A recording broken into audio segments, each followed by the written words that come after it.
Hello again. For over 100 years, the British have been wearing face masks in public during epidemics of respiratory illnesses. The thumbnail to this video shows people in a London shop in the 1930s wearing them. But even earlier than that, during the 1918 flu pandemic, they were hugely popular as a way of preventing the spread of infection.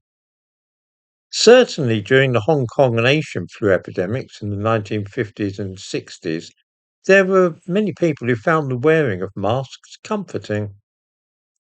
Of course, during the COVID business, they became not only popular, but a legal requirement in certain public places.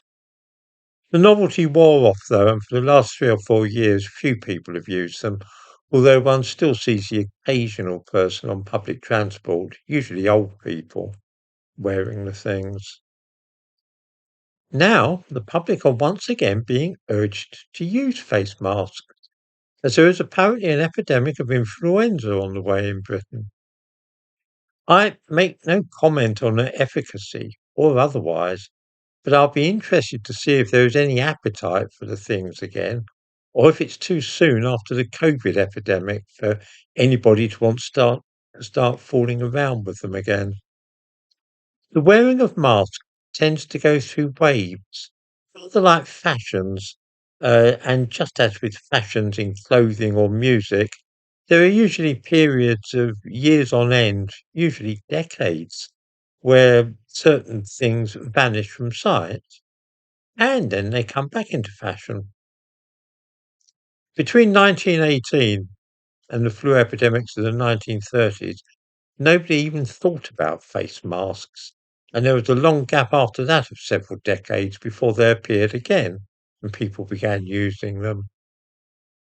I think personally it's too soon after their widespread use between 2020 and 2022 for them to become fashionable again so soon, and I'm guessing that it will be at least 10 or 20 years before anybody really starts to have any desire to put them on again.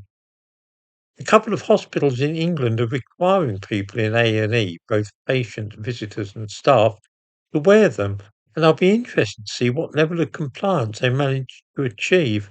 I have an idea that there's going to be opposition to their use, and probably they'll end up being roused in the A&E departments there. I rather suspect that few people watching this channel are going to be bothering with them again so soon after they were mandatory. But we shall see.